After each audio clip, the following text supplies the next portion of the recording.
Boa noite, pessoal. A gente vai começar aqui a nossa próxima aula, tá? Vocês já viram ali eu pegando o celular no cantinho da tela, para poder acompanhar o pessoal mesmo que não conseguiu entrar ainda na aula ao vivo. Eu vou acompanhar pelo celular, para caso mande alguma coisa no grupo, eu estou olhando também. E a princípio a gente vai continuar no mesmo esquema que a gente já está fazendo. Eu vou resolver exercícios aqui, vou trazer o conteúdo, vou trazer os conceitos para vocês. Postei as duas últimas aulas, né, hoje. Para quem está me acompanhando, esse vídeo está sendo gravado no dia 22/3.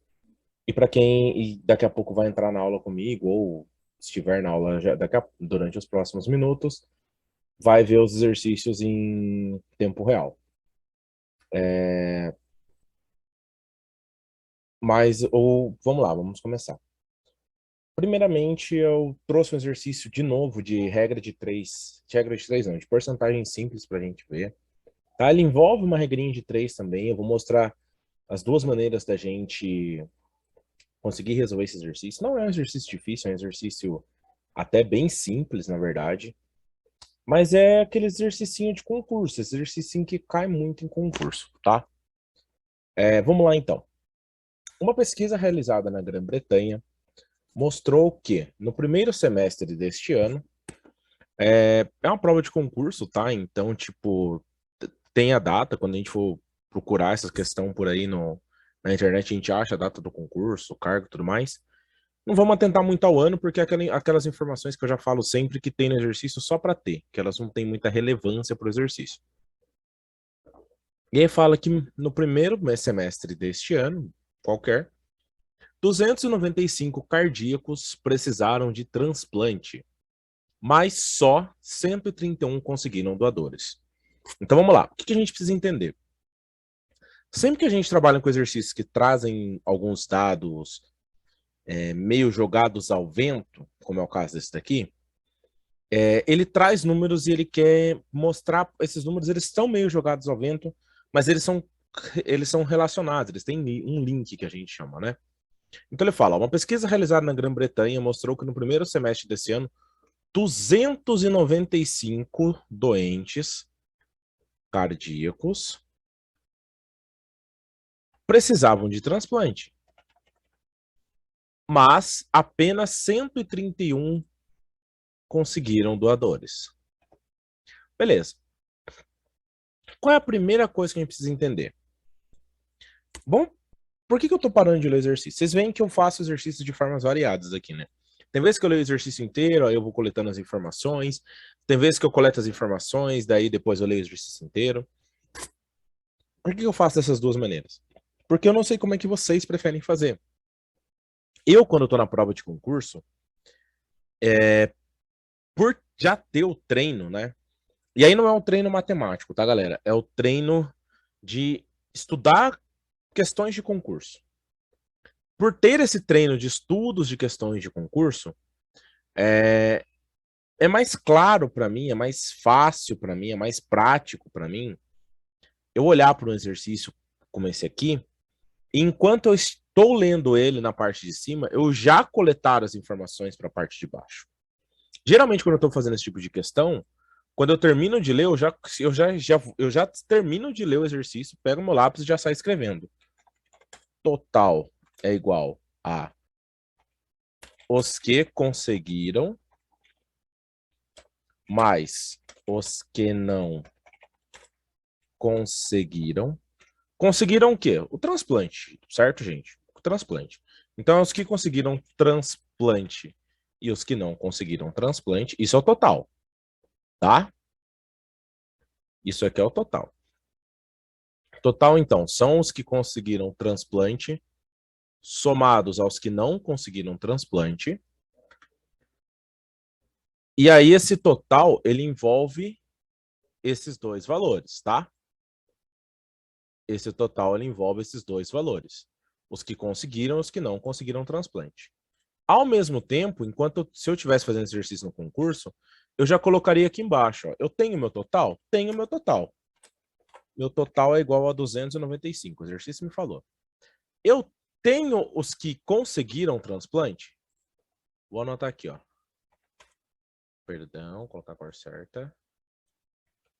os que conseguiram transplante. Eu tenho? Não, não tenho. E aí eu tenho uma outra informação. Eu tenho informação dos que conseguiram, os que não conseguiram transplante.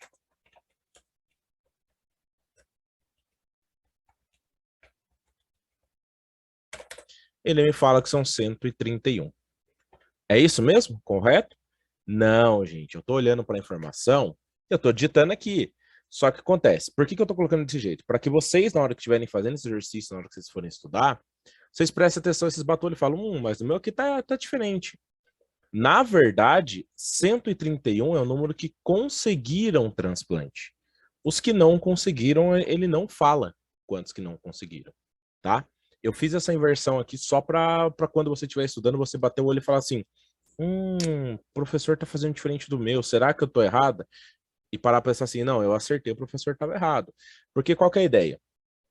Por que eu fiz dessa maneira? Geralmente, quando a gente está estudando, e aí eu falo no âmbito geral, isso é uma coisa de aluno de qualquer matéria, a gente tende a sempre acreditar no que o professor fala e não acreditar no que a gente está fazendo. Então, se você que está me acompanhando está fazendo exercício, de algumas vezes eu vou fazer isso que eu acabei de fazer.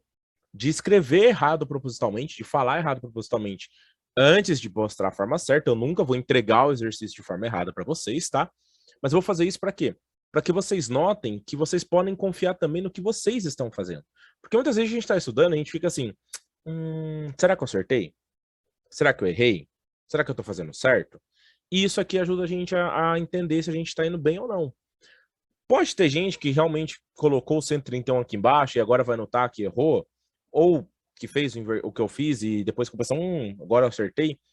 Mas eu tenho certeza que a maioria de vocês hoje já está conseguindo achar direto essas informações. Porque a coisa mais difícil no começo que a gente tinha de problemas era a questão de não conseguir entender o que o exercício estava pedindo pra gente. E agora a gente consegue entender o que o exercício está pedindo, tá? E olha só para vocês verem que legal. Existe uma coisa na matemática que ela ajuda muito a gente a entender o conceito do exercício. Geralmente, vocês notaram que até agora eu falei tudo isso daqui, né? Eu comecei a aula dessa maneira. E até agora eu não li a última frase ali. Todo mundo aqui já leu, provavelmente, vocês já devem ter lido no exercício, eu também já li antes, obviamente. Mas não imagina que eu estou na prova, acabei de pegar a prova. Eu também não teria lido essa última parte da questão. E eu sei que agora está na hora da gente começar a pensar com cabeça de concurseiro. Se eu for pensar com cabeça de aluno, qual é o próximo passo que eu vou fazer aqui? Tá tudo separadinho, bonitinho. Agora eu vou ler a última parte. O percentual aproximado de doentes que não conseguiram o transplante é. Eu vou até sublinhar isso aqui de roxo. Tá? O percentual aproximado de doentes que não conseguiram. O não conseguiram, a gente já tinha definido que era o vermelho, certo? Inclusive, vou até alterar a cor aqui de cima, tá? Da nossa linha aqui. Enquanto que ali embaixo é o não conseguiram, o transplante é. Só que, olha, eu precisava ler essa última parte? Em tese, não. Quer dizer, precisava para ter certeza. E conforme a gente for desenvolvendo o exercício, vai entender melhor a questão da certeza. Mas o que acontece aqui? Se eu ignorar por um instante, o enunciado do exercício, já vai voltar ali. E ler o que eu escrevi aqui, ó. Total é igual os que conseguiram alguma coisa, não sei o que, mais os que não conseguiram o transplante. Agora eu sei o que é. Total 295, os que conseguiram é 131, os que não conseguiram interrogação. Se eu bater o olho nisso daqui que está escrito na tela agora, e nas alternativas, só nas alternativas, aonde que eu tenho interrogação? Eu tenho interrogação nos que não conseguiram transplante. Ou seja, automaticamente, eu já consigo relacionar que por algum motivo ou de alguma maneira eu preciso definir o valor desses que não conseguiram transplante. Porque é o que eu não sei. O resto do exercício já me deu. E digo mais, olhando para as alternativas, eu já sei que independentemente da pergunta que ele fizer, a resposta vai ter que ser em porcentagem. Essa resposta ela não vai ser apresentada no valor real dele. Por quê? Porque o valor real dele não é em porcentagem, o valor real dele é um número natural, como a gente já tinha visto um pouco antes, quando a gente falou de conjuntos. Então eu bato nesse exercício e eu falo, olha que legal. Eu não sei quantos fizeram transplante, eu sei que eu vou dar minha resposta em porcentagem. Só que olha só que legal, ele tem uma outra coisa aqui que é importante da gente ver. Que até agora a gente não chegou a ver muito esse termo sendo usado nas nossas questões. Tá? Que tá nessa parte aqui que eu tô montando um retângulozinho pra gente, tá? Mas aqui, ó, essa parte do percentual aproximado, professor, o que é percentual? Percentual tem a ver com porcentagem, uma forma de se falar porcentagem. Mas aqui dentro ele tem uma outra palavra que é muito importante, que é a palavra aproximado. Professor, por que que essa palavra é importante? Por que que o senhor está dizendo que essa palavra é importante? Porque quando eu estiver fazendo meu exercício, muito provavelmente, escuta o que eu tô falando, muito provavelmente, quando eu calcular a porcentagem final, a tendência é que não dê nenhum desses valores que está aqui, mas que dê um valor aproximado. E aí existem várias regras de aproximação que a gente utiliza ao longo do estudo matemático. A mais comum, a mais rápida, a mais prática de se entender é o seguinte: qualquer aproximação de valor que vá até o número 5, do 5 para cima a gente aproxima para cima, do 5 para baixo a gente aproxima para baixo. O 5 a gente joga para cima. Então, se eu tenho que aproximar 0,5, eu jogo para o ponto de cima. Se eu aproximar 0,4, eu jogo para o ponto de baixo. Professor, como assim? 1,4 é 1, aproximadamente. 1,5 é 2, aproximadamente. 1,6 também é 2, aproximadamente. Então, quando ele me fala percentual aproximado, muito provavelmente essa resposta ela vai vir em algum número com vírgula e eu vou ter que descobrir o que está perto ali. Porque muitas vezes a gente chega em alguns exercícios, eu lembro que até na semana passada teve um que a gente estava fazendo, eu acho que era com a Edilene que estava com a gente, com a Heloísa que estava com a gente na aula semana passada, ao vivo, e eu lembro que teve um exercício que ela falou assim, professor, eu fiz de uma outra forma e deu um resultado bem próximo, um resultado aproximado. E daí eu falei, olha para o exercício ele não fala para a gente sobre valores aproximados. Então, quando o exercício não falar, gravem isso na cabeça, tá? Quando o exercício não falar de valor aproximado e a sua resposta der um valor aproximado, das duas, uma, ou sua resposta está errada, ou você errou alguma coisa na sua conta que fez com que ele chegasse próximo. Se a aproximação for muito perto, é possível que você tenha errado alguma coisa na conta e a sua resposta tenha chegado perto e você ainda vai acertar. Por exemplo, se ele não fala que aqui é aproximado e a sua resposta final dá 64,2, não é aproximado, ele quer o valor exato. Mas 64,2 significa que você errou alguma coisa no meio do caminho que chegou nesse 0,2. Se isso não acontecer, você precisa entender que sempre que não tiver a palavra aproximado, ele quer o valor exato. E sempre que tiver a palavra aproximado, muito provavelmente ele não vai ser o valor exato, ok? Já vi exercício em que o aproximado ele dá o valor exato? Eu até hoje não encontrei. Mas pode ser que tenha, porque vocês sabem que o pessoal de banco de concurso, eles têm uma coisa meio doida para bolar exercícios, né? Até porque depende muito de quantas casas depois da vírgula a gente coloca em cada conta. Tem contas que geram números infinitos que não se repetem. Se isso acontecer, quanto mais casas a gente colocar, maior a chance de aproximar. Mas isso não vem ao caso, não é hora da gente discutir exatamente sobre isso. Só anotando aqui do lado, o primeiro conceito que a gente vai usar é o conceito de porcentagem. Mas é aquele conceito de porcentagem que a gente já viu também, que é a porcentagem quando já temos o total e queremos saber quantos por cento vale um valor dele. Nesse caso, qual é o valor total que a gente já tem? O total é o 295. E olha só para vocês verem que legal. O 295, a gente já viu em aulas anteriores que ele se torna minha base, ele se torna o meu 100%. Ele é o meu total. Eu posso, por exemplo, professor, calcular quanto que o 131 vale em porcentagem? Posso. Eu posso pegar esse 131, igualar, fazer a regra de 3 para descobrir a porcentagem do 295 em relação ao 295 e depois subtrair um do outro, já que a pergunta é sobre quem não conseguiu o transplante. Mas eu não preciso, eu posso fazer essa conta direto. Como que eu faço essa conta direta, professor? 295 menos 131. Por que que eu estou fazendo isso? Porque eu estou pegando o meu total, estou descontando as pessoas que conseguiram e o meu valor final vão ser as pessoas que não conseguiram o transplante. 5 menos 1, 4. 9 menos 3, 6. E 2 menos 1, 1. Então, eu tenho 164 como pessoas que não conseguiram o transplante. Ó, 4 mais 1, 5. 6 mais 3, 9. 1 mais 1, 2. Beleza, certinho. E eu vou colocar a resposta aqui. Vou colocar entre parênteses porque a gente até então não sabia a resposta. E agora, o que a gente precisa descobrir? Quanto que esse 164 aqui, ele vale do total?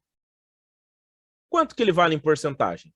E agora a gente vai aplicar o segundo conceito que a gente está estudando aqui neste exercício, que é o conceitinho que a gente viu um pouquinho nas outras aulas, que é a famosa regra de 3. Lembra da regra de 3? Você tem 3 números e você precisa achar o quarto, a regra de 3. E você precisa definir, ela é direta, ela é inversa, proporcional? Nesse caso, nem precisa pensar muito. Essa regra de 3 ela é mais fácil da gente entender, mas a gente vai montar ela do mesmo jeito, tá? Eu tenho o meu total, que vale 295, e ele equivale a 100%. Entendam que, apesar de ser porcentagem, apesar de eu ter o símbolo da porcentagem, eu não quero descobrir o valor com o símbolo da porcentagem. Eu quero descobrir apenas o número. Qual é o número que representa essa porcentagem, tá? Por isso que eu posso ignorar o sinal de porcento quando eu fizer a regrinha de 3. Grava isso na mente. Como eu não estou trabalhando a porcentagem em si, eu não vou calcular a porcentagem de alguma coisa. Eu vou calcular quantos por cento ele vale. E para isso eu posso trabalhar só com o número, não preciso trabalhar com o sinal. Tá? E eu vou dizer que o 164, que é o valor que eu quero achar, ela equivale a X%. E aí vem aquela regrinha que eu falei. Se eu aumentar o valor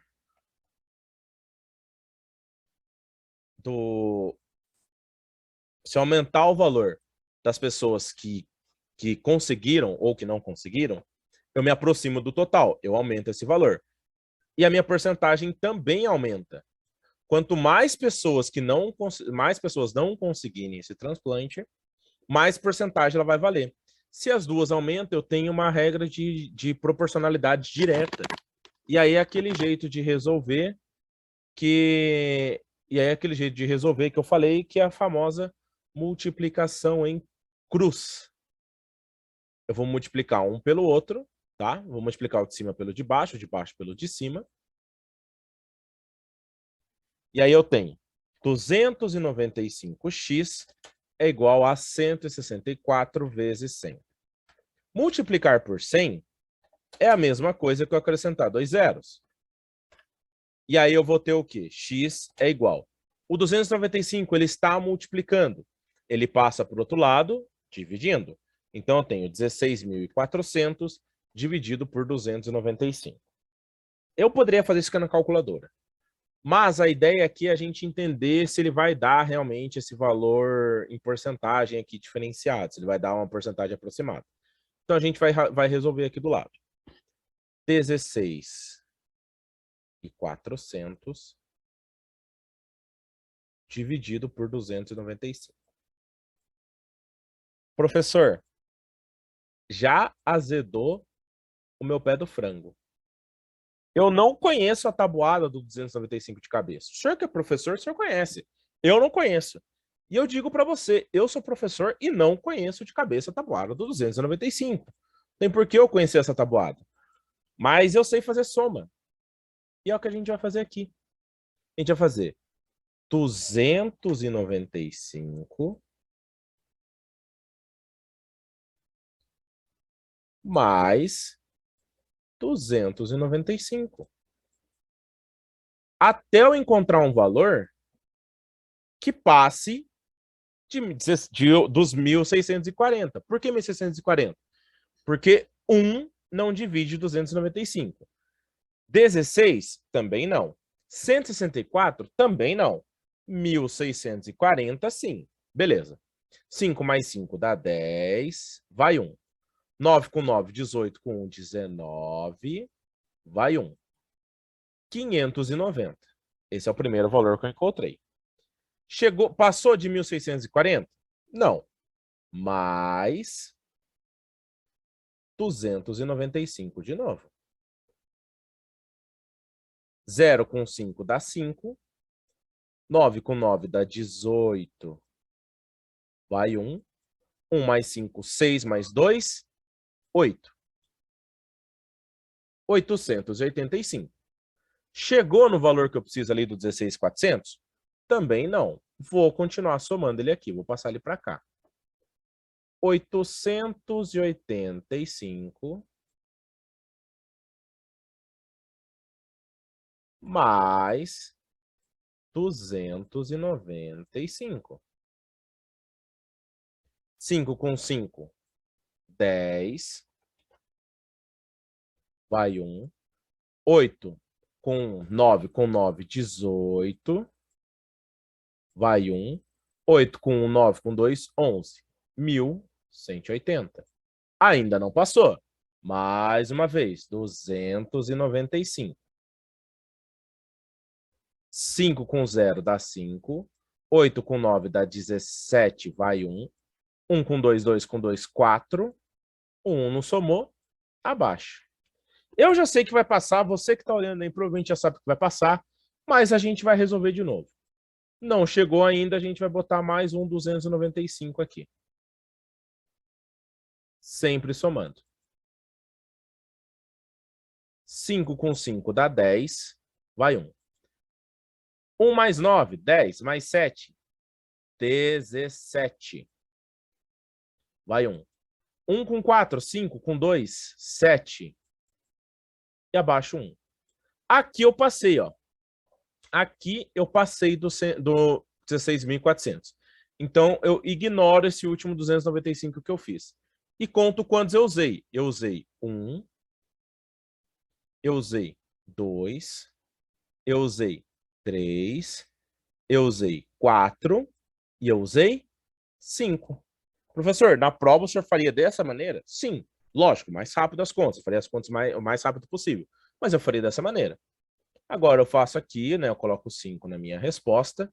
E aí, olha só para você que legal. Agora eu faço 5 vezes 295, né? Não, eu já tenho a resposta, ó. Ela dá 1.475. Porque é a soma que deu aqui na hora que eu encontrei o quinto 5, ó. Ok? Beleza. Agora eu faço aquela regrinha da divisão. Subtração aqui, 0. Não dá para tirar o 5, eu empresto do 4. O 4 vira 3. E aqui vira 1. 10 menos 5 vira 15. 3 não dá para tirar 7. Vai ter que ser o 13 ali em cima. O 6 eu vou cortar, ele vai virar 5. 13 menos 6.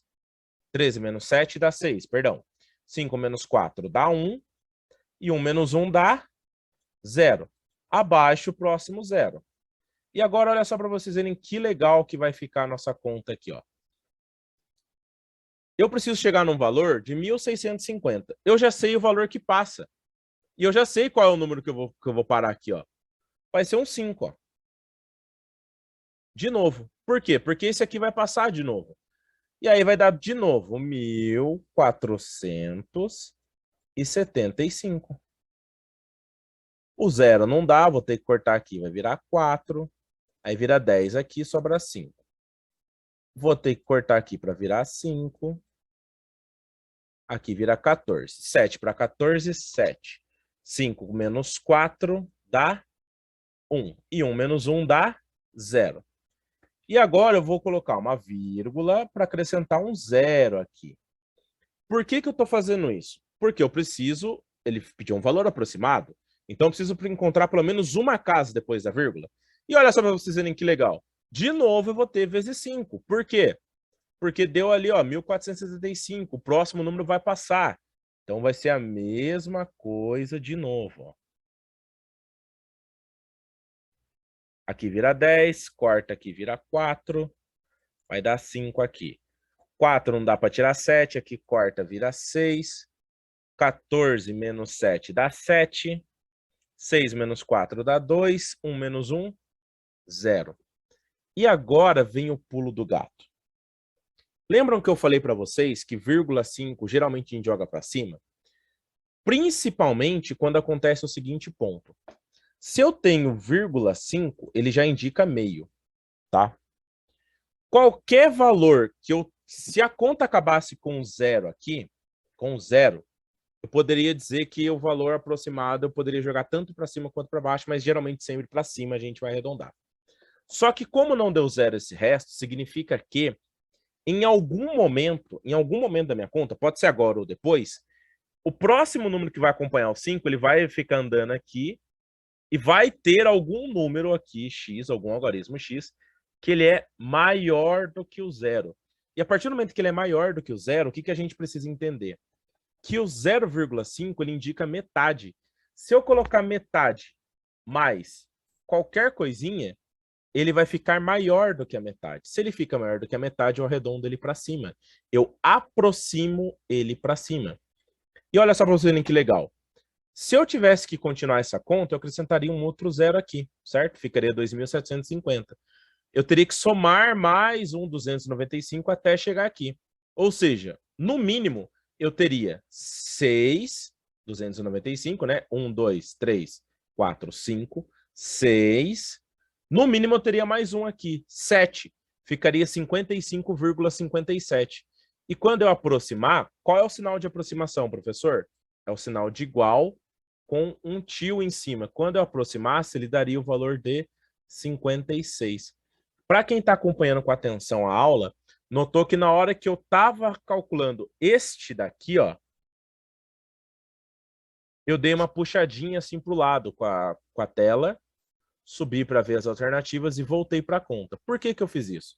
Porque a gente achou que a aproximação, a gente acabou de calcular, que o valor aproximado é de 56. Ou, de acordo com as alternativas, o valor aproximado das pessoas que não conseguiram transplante é de 56%. Porém, existe um macete de concurso que é o seguinte. A gente não precisa, às vezes, fazer a conta inteira. O ideal é fazer para a gente ter certeza, para a gente não se complicar na hora da prova. Mas tem momentos que a gente não precisa fazer a conta inteira para ter certeza. E esse é um desses. Por quê? Porque se vocês forem olhar aqui nas alternativas, ó, todas as alternativas, só a opção a letra A e a letra B, possuem a mesma casa das dezenas, ó, que é 3. E a nossa casa das dezenas aqui deu 5. Ou seja, eu não preciso calcular o restante para saber que ele vai se aproximar de 56. Professor, mas na hora que a gente fosse aproximar, por ser um 5 aqui, casa dos 50, não poderia aproximar ele para 44? De maneira nenhuma. Ou você aproxima para a unidade mais próxima, ou você aproxima para a dezena mais próxima, ou para a centena mais próxima. E nenhum desses 3 casos cairia no 44. Ah, professor, mas e se fosse maior? No jogo, por exemplo, se fosse 59, eu não arredondaria ele para 64? Não, eu teria que arredondar ele para 60. Não tem essa opção. Então, minha conta estaria errada. Mas a partir do momento que eu já defino a minha casa das dezenas, eu praticamente mato o exercício, tá? É só um truquezinho. Nem sempre funciona. Lógico que você vai usar a lógica. Porque, como eu disse para vocês lá na primeira aula, isso eu lembro que eu disse, e quem não lembrar agora vai relembrar, ou vai ouvir pela primeira vez, é o seguinte. As alternativas também fazem parte do problema. A gente muitas vezes esquece que as alternativas não são só a resposta do nosso problema. Elas fazem parte do problema. Então, muitas vezes, eu posso não precisar me matar tanto no exercício se eu prestar atenção nas alternativas. Vocês viram que eu falei para vocês na hora que eu tirei o enunciado da tela? Que só de bater o olho eu já sabia que eu tinha que calcular, pelo menos eu tinha que saber quantos que não conseguiram o transplante, eu não sabia se ia ser importante, mas eu tinha que saber. E por algum motivo eu achava que a gente precisaria calcular a porcentagem de alguma coisa, porque as respostas estão em porcentagem. Então não adianta eu chegar aqui, ó, encontrar que as pessoas que não conseguiram foi 164 e ficar procurando isso aqui e falar, ah, beleza, é 64, é letra E, porque é o que está mais perto do 164, é aproximado, eu tiro um ali do 64, do 164 vira 64. É isso? Não, porque esse 64 ele nem é um valor inteiro, ele é só um valor de porcentagem. As respostas de todos estão em porcentagem. Então eu precisaria calcular essa porcentagem. Por isso que eu digo, a partir de hoje, quando vocês forem olhar exercícios, lembrem que as alternativas fazem parte do exercício e que elas são importantes. Muitas vezes tem informações ali que a gente precisa que a gente não vai encontrar em outro lugar, que a gente vai encontrar só ali. Beleza? Espero que tenha ficado claro para vocês. Vou pegar o próximo exercício e a gente já continua com o próximo exercício, beleza?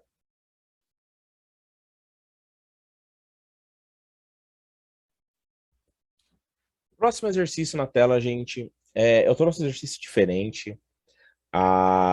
Ele fala sobre uma parada muito legal, ele fala sobre um assunto legal. E ele volta lá num conceito que a gente viu na primeira aula nossa, que é o conceito que eu falava para vocês do quer que eu desenhe.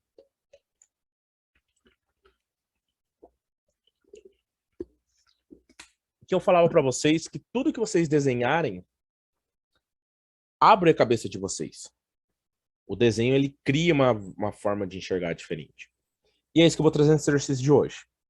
Ele é um exercício simples, ele é um exercício até fácil de fazer. Envolve uma lógica muito peculiar, mas ele traz dois conceitos extremamente interessantes para a gente. Tá? Vamos ler ele. As telas da maioria dos televisores são semelhantes a um retângulo de 3 e 4. Pausa. O que é um retângulo de 3 e 4? O que é isso que ele está falando, professor? São semelhantes. Primeira palavra importante. Professor, semelhante é importante? Sim, vocês vão saber já por quê. Retângulo de lados 3 e 4. Primeiro, definição de retângulo. A gente já viu isso. Definição de retângulo, coisa rápida. Figura que tem 4 lados, figura que é fechada e figura que possui todos os ângulos retos. Algo parecido com isso aqui?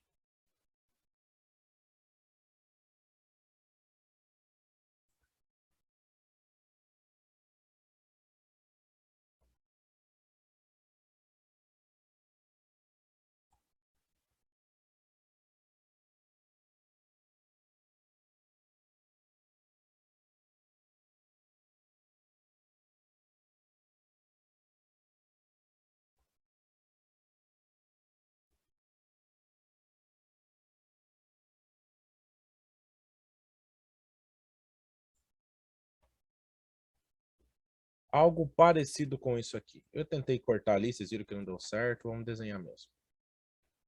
Uma figura fechada, 4 lados, 4 ângulos retos. Isso é um retângulo. Beleza? Beleza. E ele fala mais. Ele fala que os televisores eles são semelhantes a retângulos de lados 3 e 4. Convido todo mundo que está assistindo essa aula a fazer um exercício mental. O que significa semelhante? Semelhante é algo que não é igual. Mas é parecido. Então, quando eu viro e falo assim, nossa, aqueles dois móveis ali, eles são parecidos, né? Eles são muito semelhantes. É sinal que eles têm características em comum, mas eles não são idênticos. Na matemática, basicamente, a gente utiliza 3 expressões para a gente falar sobre isso. A gente utiliza a expressão parecido, a gente utiliza a expressão semelhante e a gente utiliza a expressão congruente, tá? Vou anotar aqui do lado que este é o conceito principal do nosso exercício, ou um dos, porque nesse caso o exercício tem 2 conceitos principais. O primeiro deles é o conceito de semelhança, tá? E ele vai trabalhar a semelhança. A semelhança ela aparece em todos os polígonos. O que define 2 polígonos serem semelhantes? Exercício óbvio de polígonos, né? O exercício de figuras fechadas que possuem ângulos. Só de ler a primeira linha. O que a semelhança me indica? Primeiro, as figuras precisam ser as mesmas. Como assim, professor? Se eu chegar para você e falar assim, olha, um retângulo ele é semelhante a um triângulo. Não, não é. Triângulo é semelhante a triângulo, retângulo é semelhante a retângulo, quadrado é semelhante a quadrado. Apesar do quadrado ter características de retângulo, ele não é semelhante, por exemplo, a um retângulo comum. Beleza? Beleza. Então as figuras precisam ser as mesmas. A segunda coisa é, as figuras precisam ter tamanhos diferentes. Como assim, professor? Por exemplo, se eu pegar esse retângulo que eu desenhei aqui do lado, tá? Que é um retângulo. E desenhar um outro retângulo embaixo, de medidas diferentes, eu vou ensinar como é que a gente vai descobrir se eles são semelhantes. Mas dá para imaginar que ele tem tendência de ser semelhante, porque são a mesma figura, né? A figura são dois retângulos e tem tamanhos diferentes.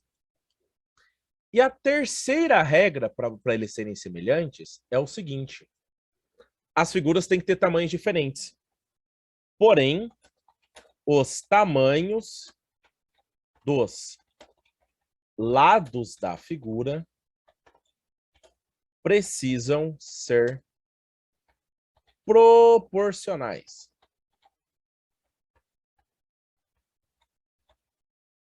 Professor, o que significa a figura ter lados proporcionais?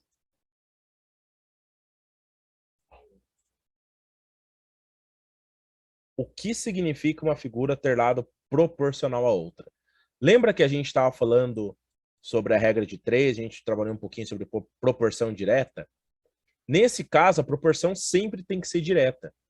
Por exemplo, vamos imaginar esse retângulo que está aqui desenhado. Um retângulo ele tem lado 3 e lado 4.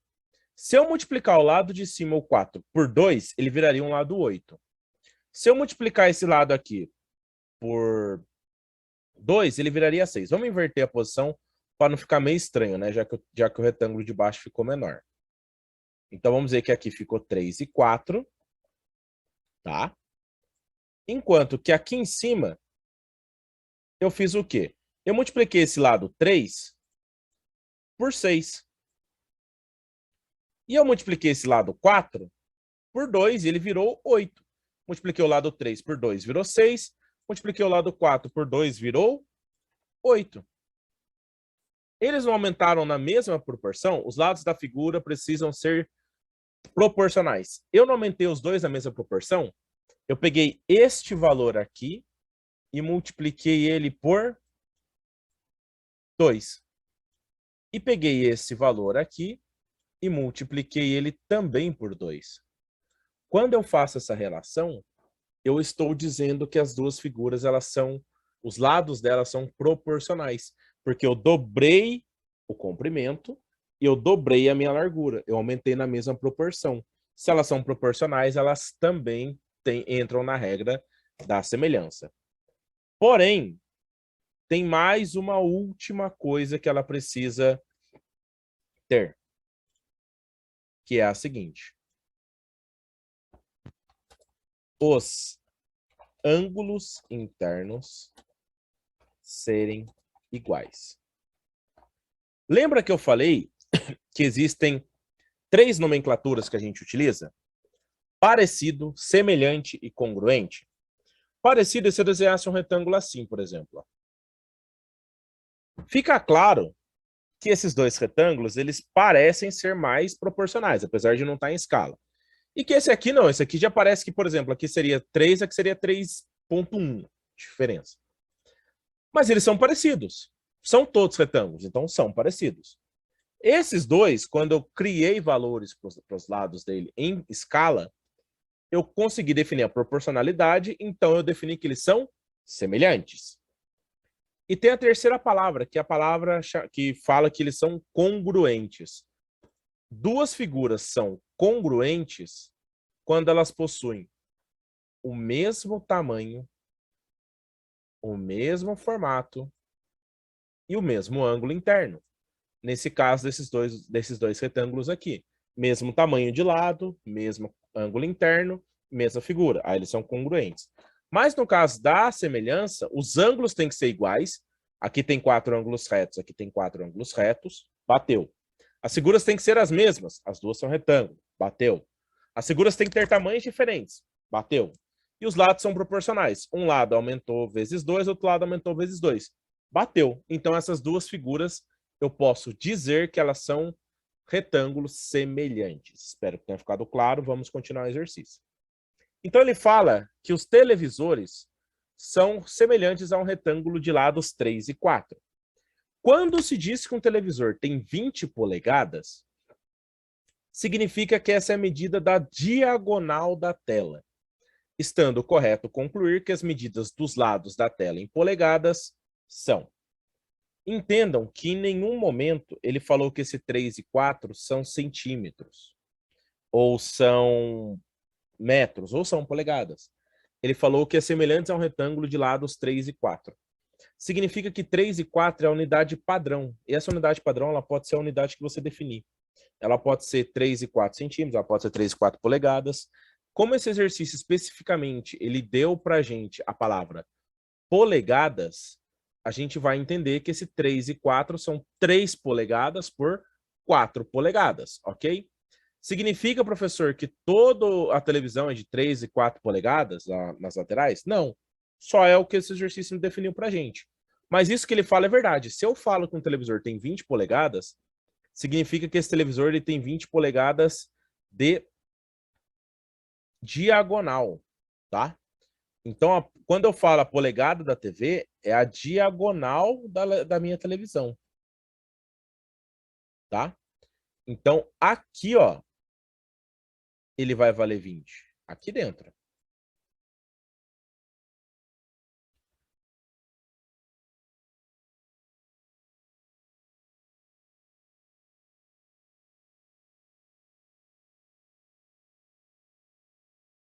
Aqui dentro ele vale 20.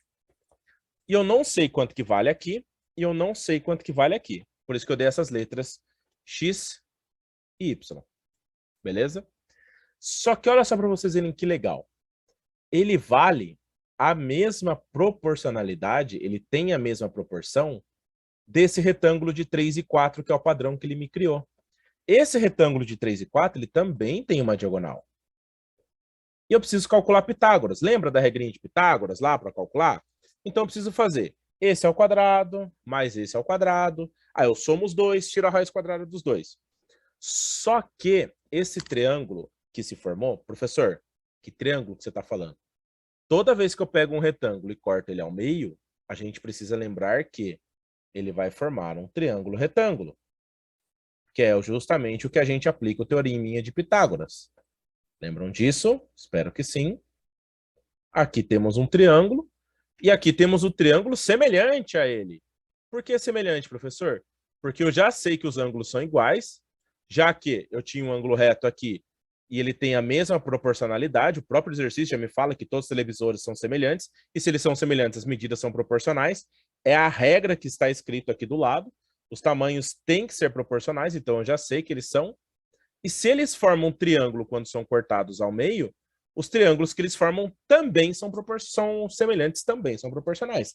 Gravem isso. Então, eu vou transportar esses dois triângulos para cá, para aqui para baixo.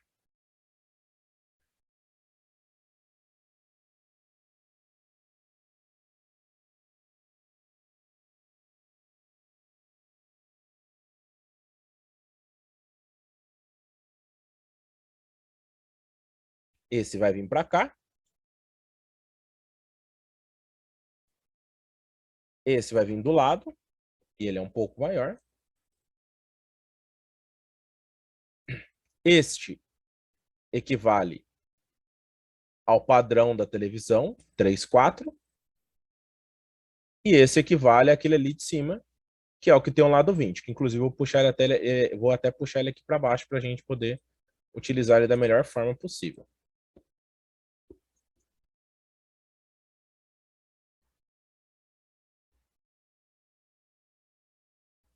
E aí vejam só que legal que o exercício vai ficar.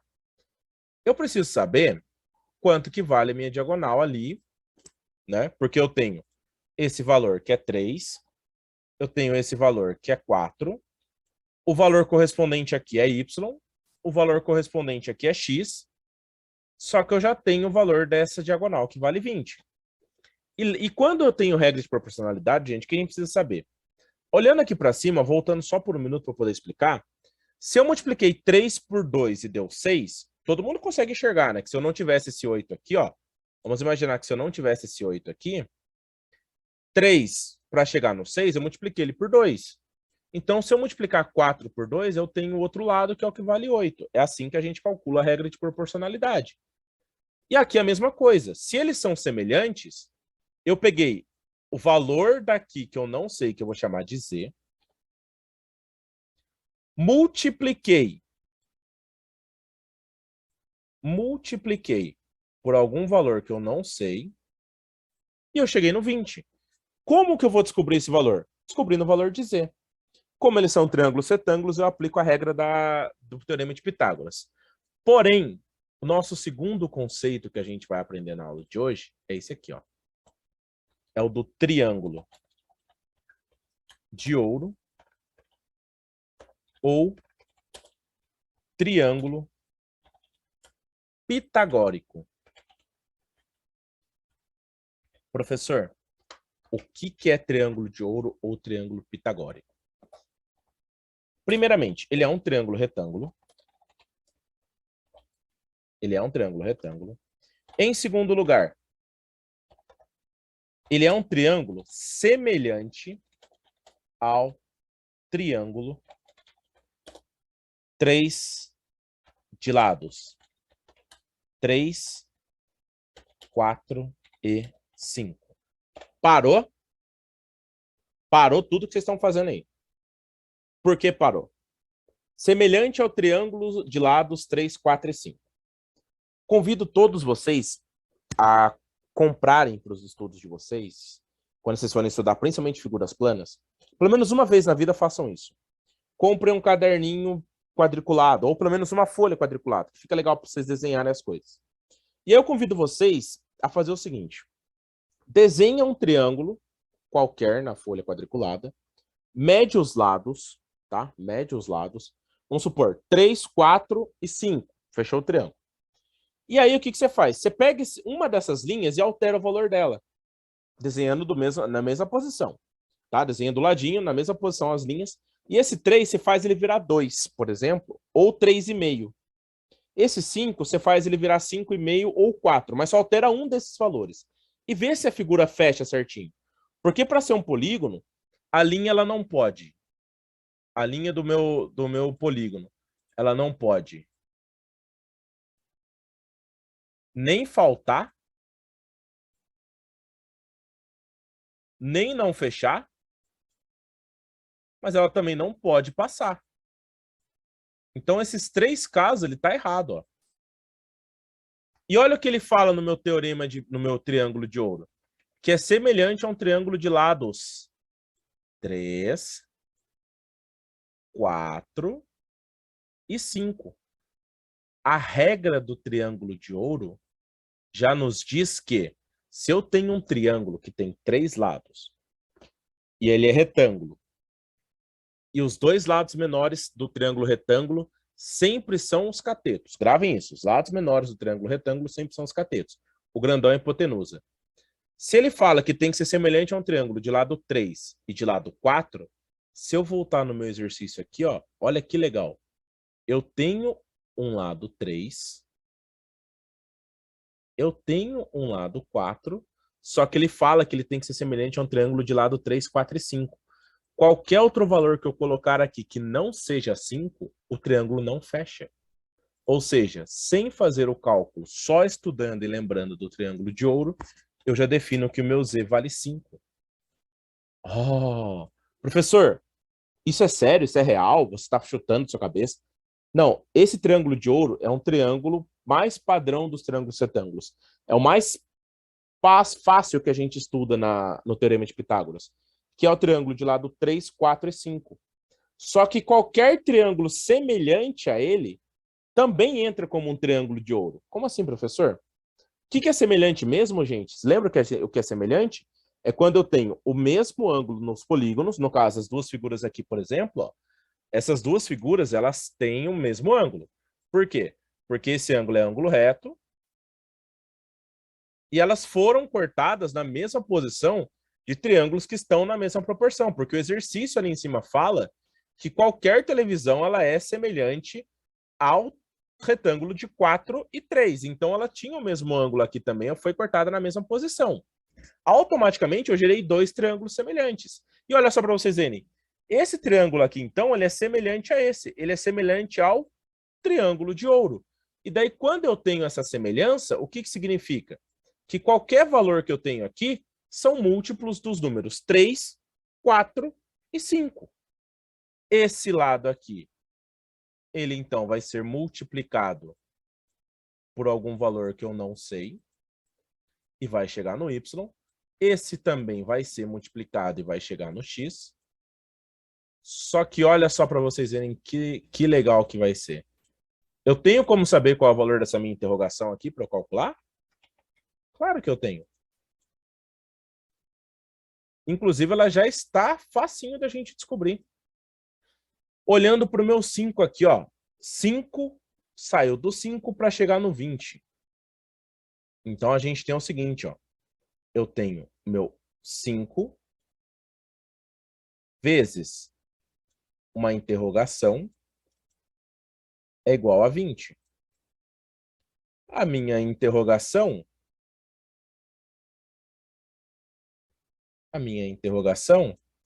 ela é igual a 20 dividido por 5, que é igual a 4. Ou seja, para eu chegar no meu y, eu fiz 3 vezes a interrogação. A interrogação vale 4. 3 vezes 4, o meu y agora ele já tem o valor, ele vale 12. O x é a mesma coisa. X vezes o 4, que eu descobri. 4 vezes 4, o meu x, então, ele vale 16. Então, quais são os lados da minha TV? Nessa situação de que ela tem 20 polegadas, é 3 e 4? Não. É 6 e 8? Não.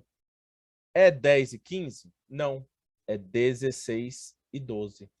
Essa é a resposta final do meu exercício. Recapitulando, galera, para a gente poder fechar esse exercício bem, para a gente não ficar com dúvida. Exercício de Teorema de Pitágoras, exercício que envolve semelhança, exercício que envolve o triângulo de ouro. Semelhança de qualquer figura geométrica. Quando eu falo em semelhanças de polígonos, eu falo que as figuras elas têm que ser as mesmas. Eu consigo relacionar semelhança entre dois círculos. Lembrando, tá? Todos os círculos eles são semelhantes. Ponto. Mas eu consigo definir semelhanças de retângulo, de quadrado, de triângulo. Pausa. Todos os quadrados também são semelhantes, já que todos os lados são iguais e a parte interna deles, todos os ângulos são iguais. E eles crescem na mesma proporção, tá?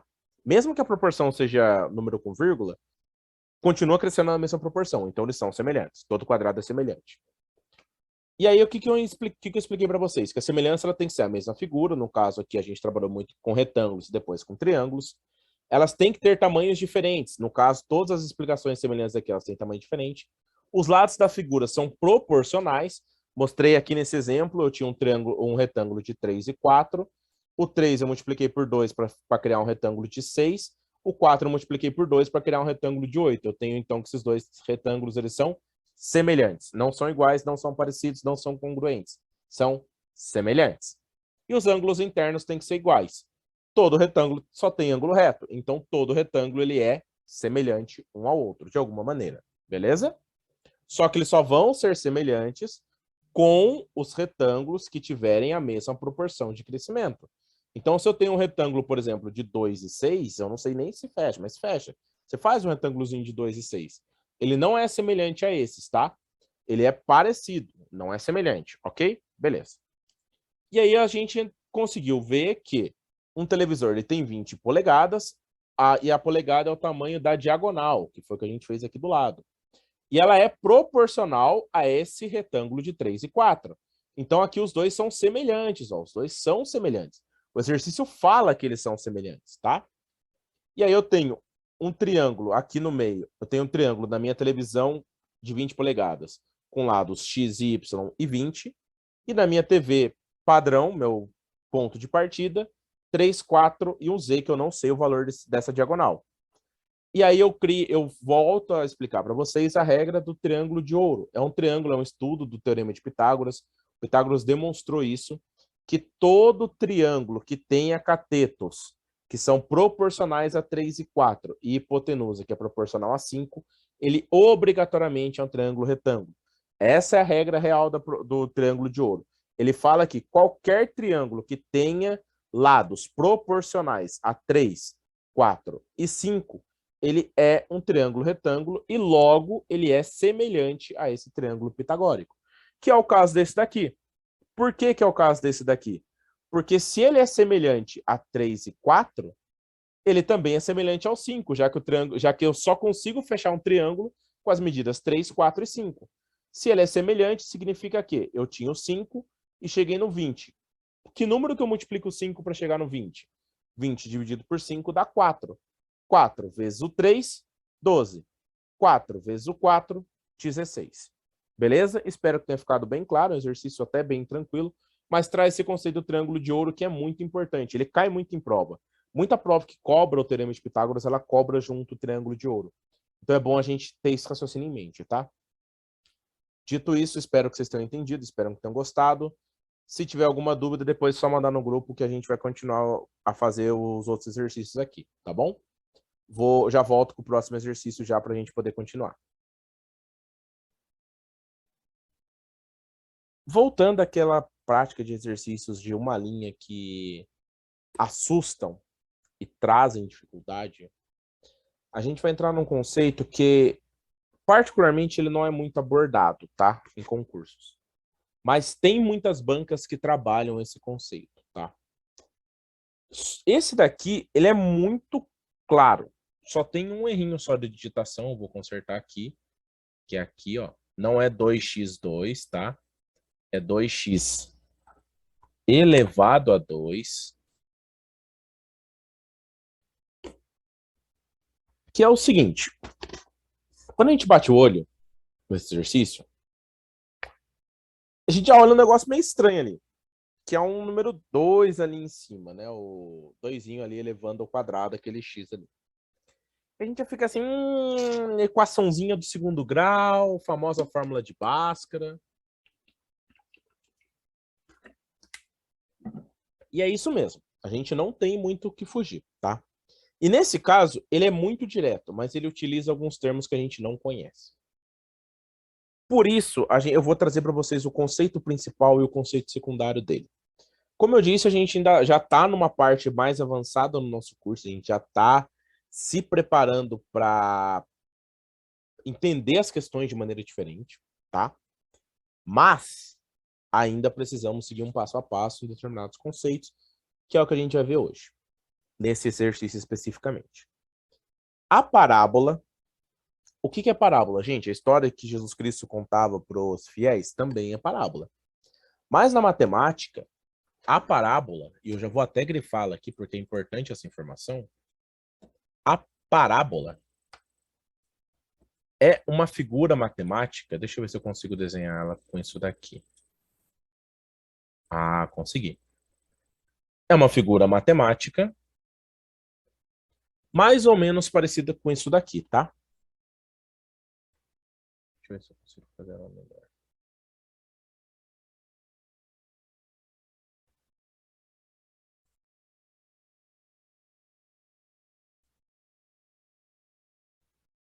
A parábola é isso daqui, tá? A parábola cuja equação é y igual a 2x ao quadrado menos 8x mais 6, corta o eixo x em dois pontos cujas abscissas são. Meu Deus! Quanta informação nova a gente está vendo. Primeiro, a própria parábola, que é esse formato aqui, ou, né, também possui este outro formato aqui.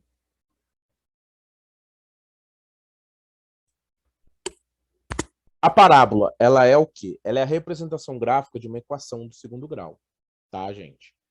Lembra quando a gente estudava a equação do primeiro grau? Aquela 2x mais 3 igual a 5, ela gerava uma forma geométrica, que era isso aqui num gráfico ou isso daqui num gráfico. Já uma equação do segundo grau, ela gera esta figura, que se chama parábola, que é uma figura que começa, faz uma curva e sobe, ou começa, faz uma curva e desce, tá? Então vamos ao conceito. Equação do segundo grau. A famosa formulinha de Bhaskara, tá? Equação do segundo grau. Como eu disse já da primeira vez, aquele conceito de equação não muda. Precisa ter o sinal de igual, tá? Precisa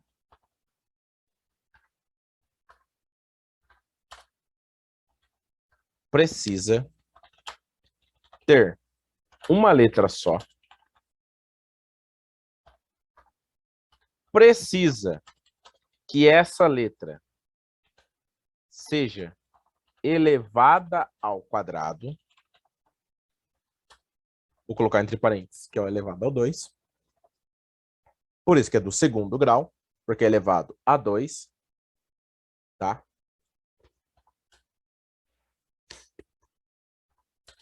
Possui duas raízes, entre parênteses, soluções barra respostas.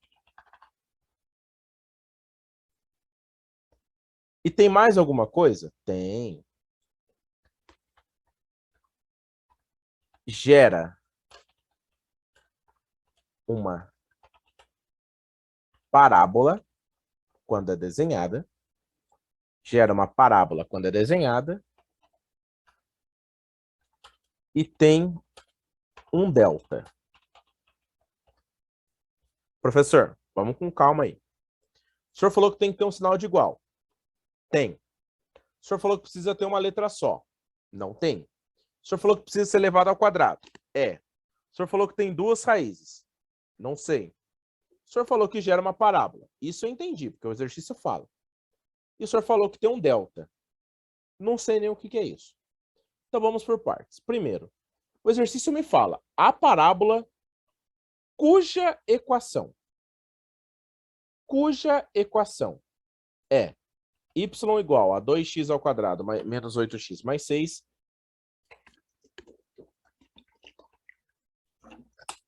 quarto eixo x em 2 pontos cujas abscissas são. Professor, tem duas letras aí. O problema é o seguinte. Quando eu falo a parábola, significa que eu estou representando uma função ou uma expressão algébrica, tá? Para melhor simplificar. Eu estou representando ela de forma gráfica, ou em forma de desenho. E aí a gente vai entrar no segundo conceito que esse exercício fala. Eu vou jogar ele aqui para baixo, depois você vai entender o porquê.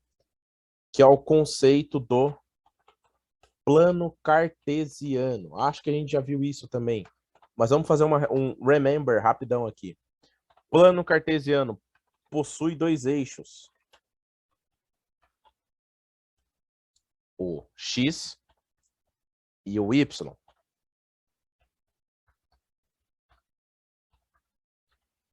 Ele gera um par ordenado.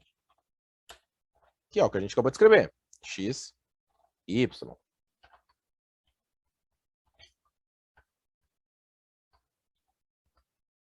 Ele é um sistema de posicionamento.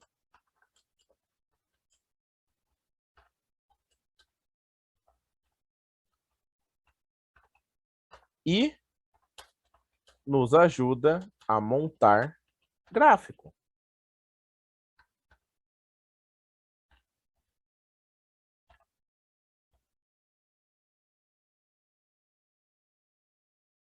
E nos ajuda a montar gráfico.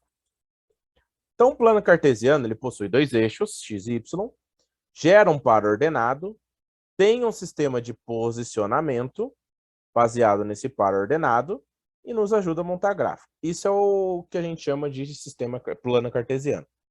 Que na escola é aquele negocinho que a gente utiliza que ele é mais ou menos assim, ó.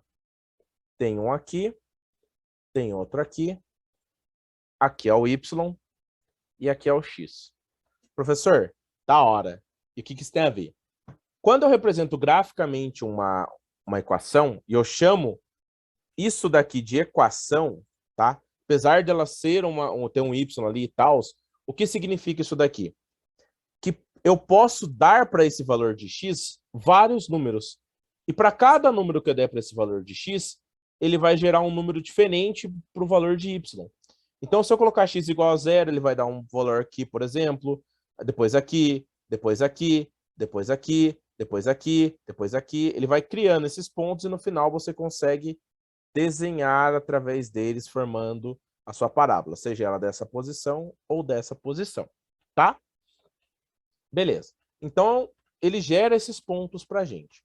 Só que nesse caso, ele já fala o seguinte, que ele corta o eixo X em 2 pontos cujas abscissas são.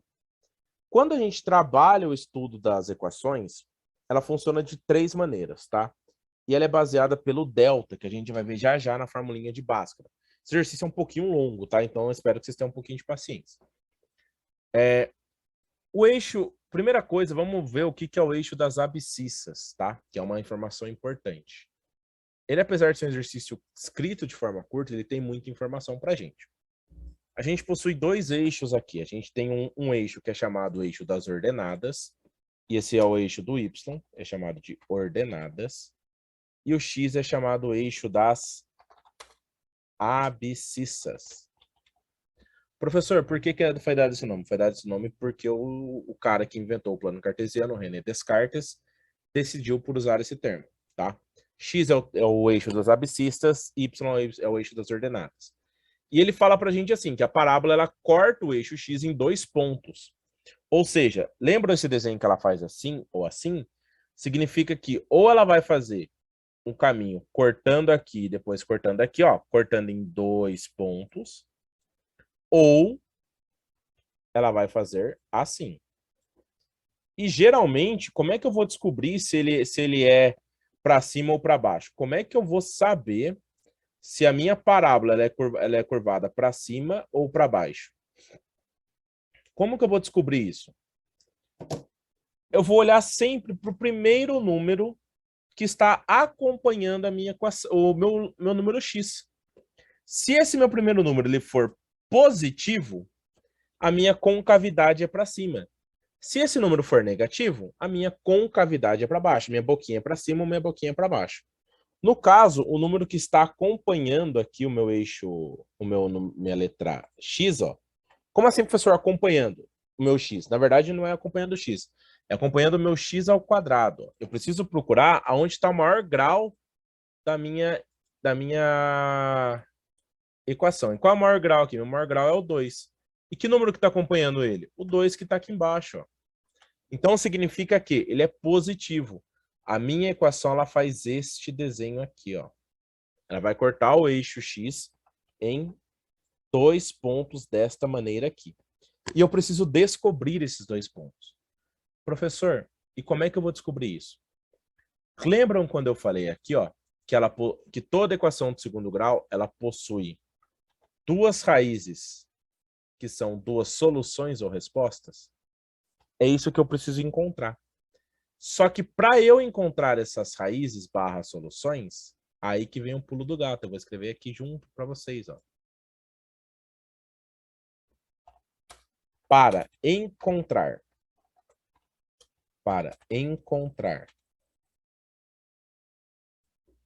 as raízes, a equação tem que ser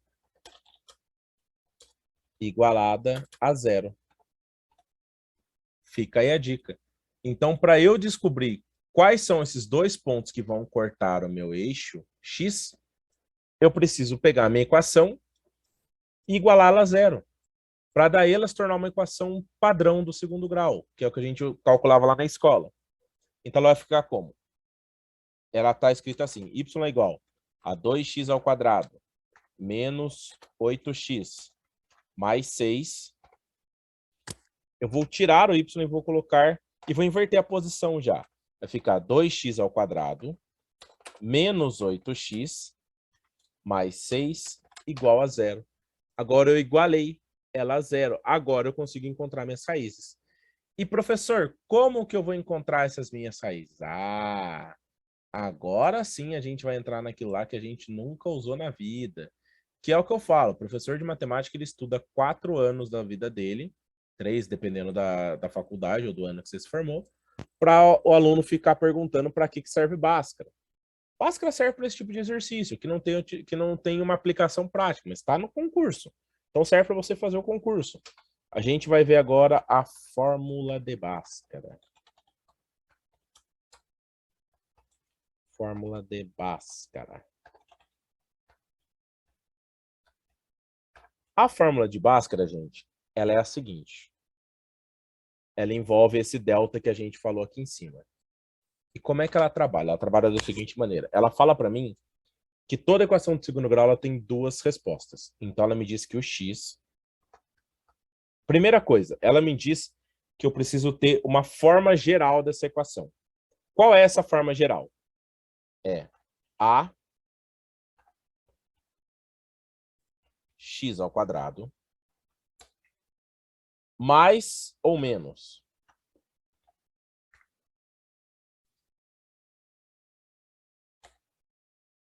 b x mais ou menos c, tudo isso aqui igual a 0. Por que mais ou menos, professor? Porque eu posso ter equação com sinal positivo, posso ter equação com sinal negativo. A letra A ela pode ser positiva ou ela pode ser negativa. O B ele pode ser positivo ou ele pode ser negativo. Mas geralmente ela é escrita dessa forma, mais e mais. Por quê?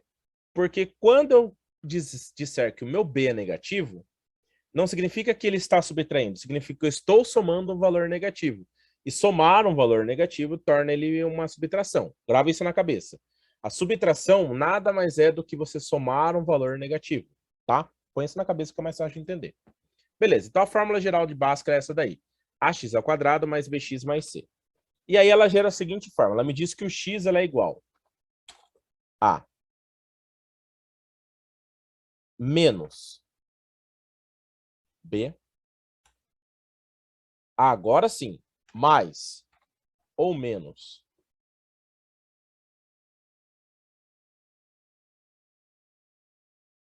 vou ter que desenhar aqui, tá? Para a gente poder fazer, porque eu não tenho um símbolo aqui.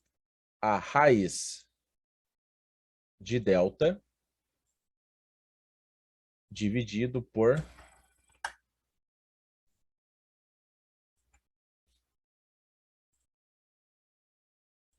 2a. Professor, da onde o senhor tirou essa coisa maluca que você escreveu na tela aí? É a formulinha de Bhaskara que todo mundo já viu alguma vez na vida. Todo mundo já viu a fórmula de Bhaskara. Todo mundo já viu a fórmula de Bhaskara. O problema é que às vezes a gente não utiliza e a gente acaba esquecendo, tá? Mas é isso daqui. E, professor, o que é esse delta aí que o senhor colocou? O delta, que foi o que eu marquei ali em cima, que toda equação do segundo grau tem, nada mais é que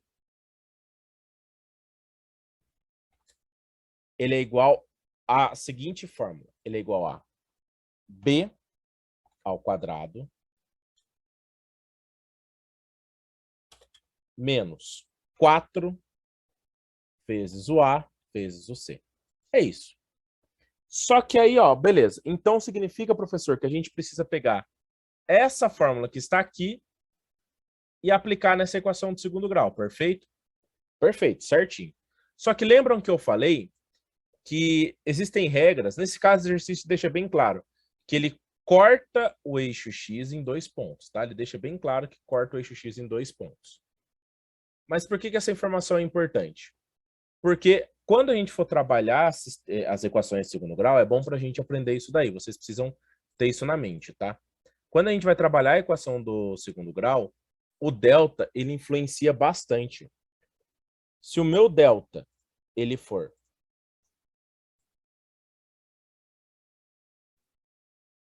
Presta atenção.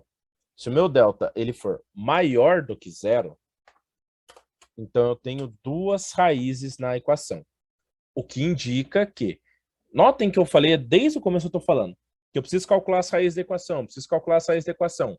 E, na verdade, ele está pedindo para saber quais pontos ele corta o eixo x. Sim, as duas raízes significa que corta o eixo x duas vezes. Isso significa a equação ter duas raízes. Ou seja, se o meu delta é positivo, ele corta o eixo das abscissas duas vezes, ok? Eu sei que é bastante informação, espero que esteja ficando claro. Qualquer dúvida, pessoal, depois vocês me procuram e perguntam, tá? Vou até separar aqui para a gente não confundir, ó. Quando o meu delta ele for igual a zero, vai acontecer isso em algum momento. Quando ele for igual a zero, eu tenho uma raiz apenas. Ou seja, ele corta o eixo x uma vez. Professor, como ficaria o desenho de uma parábola que corta o eixo x uma vez só? Dessa maneira aqui, ó. Isso é quando o meu delta é igual a zero. Tá? E quando o meu delta, professor, ele é menor do que zero? Existe, professor, delta ser menor do que zero? Existe. Quando o meu delta ele é menor do que o zero,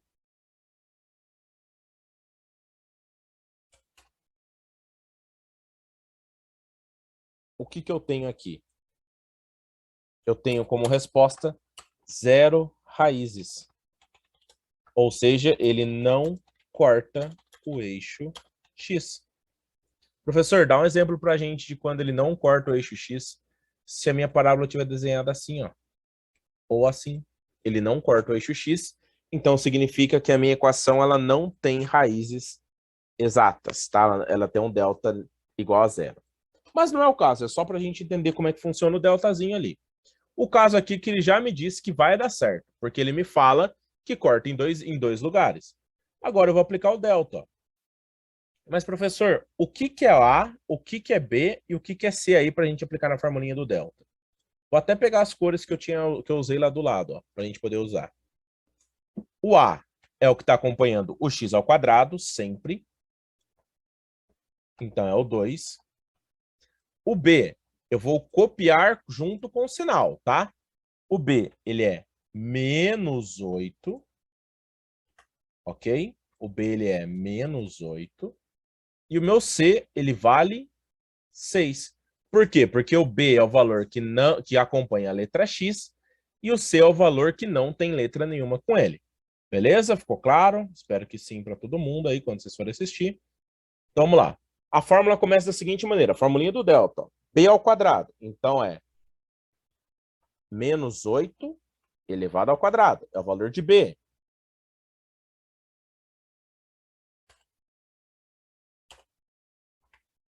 Menos 4 que multiplica 2 e que depois também vai multiplicar 6. Beleza? Esse é o valor do delta. Menos 8 ao quadrado dá 64. Menos 4 vezes 2, 8. 8 vezes 6, 48. Então, meu delta é 64 menos 48, que dá um total de... Vou esperar vocês fazerem aí para eu não dar a resposta para ninguém, mas dá um total de 16, tá? 16, então, é o valor do meu delta, beleza? E aí, o que acontece? Eu já sei que na minha fórmula eu preciso aplicar a raiz. Então, eu já vou fazer aqui, ó, do lado, antes de jogar no restante da fórmula, eu já vou fazer aqui, ó, raiz de delta. Quanto que é a raiz de delta? Significa, então, que é a raiz de 16. Que número que elevado ao quadrado dá 16? 4. Ok? Então, aqui eu tenho a raiz quadrada de 16. Raiz quadrada de 16 é 4. E agora eu vou jogar na fórmula final, ó. O x ali ele fala que é menos b mais ou menos a raiz de delta sobre 2a. Então, primeiro eu vou fazer o que eu chamo de x1, que vai ser somando. Então, vai ser menos... Qual é o valor de menos b? Gente, copia junto com o valor certinho, que é o valor de menos 8. Mais, qual é a raiz de delta? A raiz de delta é 4. Tudo isso daqui dividido por 2 vezes o 2, ok? Todo mundo conseguiu, todo mundo que estiver fazendo aí, espero que tenha conseguido acompanhar, tá? Beleza? Então eu vou ter menos 8 com menos com menos 8 fica mais 8. Então é mais 8 mais 4 dividido por 4, que é igual a 12 dividido por 4, que é igual a 3. Então, um dos pontos em que é cortado o eixo x é o ponto 3. Por que ficou mais 8 ali, professor? Se o b ele vale menos 8, porque é o menos da fórmula, vamos dar um zoom aqui, é o menos da fórmula multiplicando o menos do menos 8. Menos com menos dá mais. Então, mais 8 mais 4 dividido por 2 vezes 2, 4. 8 mais 4, 12, dividido por 4. 12 dividido por 4, 3. Ok? Beleza. Esse é o x1. O meu x2 é quase a mesma coisa. Só que ao invés de ser mais 4, agora é menos 4. Porque a fórmula ela fala mais ou menos raiz de delta. Só que eu tenho que usar as duas. Então, meu x2 ele é menos o menos 8. Isso aqui não vai mudar. O que vai mudar é agora, ó, menos 4, tá? Tudo isso daqui dividido por algo que também não vai mudar. 2 vezes 2, ok? Beleza. Deixa eu passar aqui o tracinho. Tudo isso aqui é igual a mesma coisa, ó. Menos vezes o menos 8, mais 8. Menos 4. Agora não é mais 4, agora é menos 4. Tudo isso daqui dividido por 2 vezes 2, 4. 8 positivo menos 4, 4 dividido por 4, que é igual a 1. Então, eu descobri que a minha primeira raiz ela vale 1 e a minha segunda raiz ela vale 3. Ou seja, se meu desenho aqui tivesse bem feito em escala como ele está, eu diria que esse ponto vale 1 e que esse ponto vale 3. São os dois pontos em que esta equação corta o eixo das abscissas. Resposta, então, da nossa questão, alternativa B, 1 e 3. Ok? Espero que tenha ficado bem claro para todo mundo. Vou salvar aqui, já vou fazer a nossa revisão zona básica desse exercício. De novo, é um exercício que ele envolve um conceito que a gente não tinha visto ainda. Mas ele não é difícil. Ele é um exercício apenas... Eu fui passo a passo para explicar de novo. Às vezes vocês precisam relembrar o conceito. Às vezes o passo a passo ele ajuda bastante nisso. Por isso que eu fiz ele devagar, eu fiz ele bem passo a passo para vocês poderem entender. Então vamos de novo. A parábola cuja equação é y igual a 2x ao quadrado menos 8x mais 6 corta o eixo x em dois pontos cujas abscissas são. E dá as alternativas. Comecei explicando o que é uma equação de segundo grau. Tem que ter o sinal de igual? Tem. Tem que ter uma letra só. No caso é o x. Tem que ser... Precisa que essa letra seja elevada ao quadrado. Um x está sendo elevado ao quadrado. Não precisa ser todos elevados ao quadrado. Precisa que uma da... A letra vai se repetir, gente. Lembre que eu falei para vocês. Quando a gente chega nessa equação aqui, ó, vocês vão falar para mim assim, professor, ainda tem duas letras. Tem o x ao quadrado e o x. Não. A letra é o x. Em um momento ela está sendo elevada ao quadrado e no outro momento ela não está sendo elevada ao quadrado.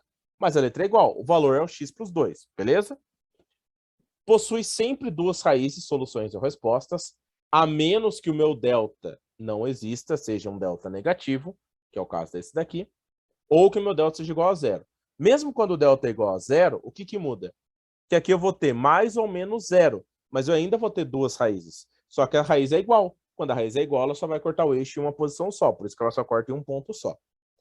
Para encontrar as raízes, a equação tem que ser igualada a zero, e aí ela vai gerar a minha parábola e ela vai ter um delta. Formulinha de Bhaskara, padrão que a gente aprendeu, ax ao quadrado mais bx mais c igual a zero, a gente sempre tem que igualar a zero. X é igual a menos b mais ou menos raiz de delta sobre 2a, sendo delta b ao quadrado menos 4ac. E por ser plano cartesiano, ele fala do eixo das abscissas. Plano cartesiano é aquele plano com duas linhas, um eixo x e um eixo y. Sempre gera um par ordenado e sempre o x é à frente do par ordenado. É um sistema de posicionamento, é o mesmo sistema que a gente usa para a rua. Quando a gente fala endereço, a gente fala o nome da rua e a altura da rua, né, o número da rua. Então a gente fala um ponto x e um ponto y. É assim que a gente determina onde a casa da pessoa é. E nos ajuda a montar gráficos de qualquer tipo de coisa. Parábola, reta, círculo, circunferência, qualquer coisa pode ser montado utilizando o seu plano cartesiano. Beleza? Tudo bem, tranquilo, conseguimos entender essa parte. E agora a gente tem o quê? Se o meu delta ele é positivo, como ele está escrito aqui, se ele é maior do que zero, eu tenho duas raízes e ela corta o eixo x duas vezes. Se o meu delta ele é igual a zero, ele tem uma raiz só, ele tem uma resposta só. E aí ele vai cortar meu eixo x uma vez só. E se meu delta for menor que zero, ele não tem raízes, são zero raízes. Ele não vai cortar o eixo x. A gente fez o delta, descobriu que ele vale 4 e encontramos as duas raízes, 3 e 1. Essas raízes são onde o meu gráfico vai ser cortado no eixo x. Sempre ele é cortado, então, no ponto 1 e 3. Descobri os dois pontos, achei minha resposta. Professor, da hora. Mas, por via de curiosidade, eu tenho como descobrir se ele corta o eixo y ou onde ele corta o eixo y? Tenho. Sempre que eu tiver a minha equação nessa forma geral aqui, ó, ax ao quadrado mais bx mais c, ax ao quadrado mais bx mais c, o ponto que ele vai cortar o eixo y é o ponto C. Então, neste caso dessa equação, ele vai cortar o meu eixo y em 6. Se o exercício perguntasse, ele cortaria o eixo y no ponto 6, tá? Mais ou menos como se essa linha aqui seguisse até o eixo y e nesse ponto valesse 6. Só cargo de curiosidade, tá? Não se prendam muito nisso. Espero que tenha ficado claro para todo mundo. Qualquer dúvida que vocês tiverem, pode me mandar no grupo. E a gente vai encerrando a aula por aqui, tá? E a gente se vê na próxima aula. E é isso. Um grande abraço para todo mundo e tchau.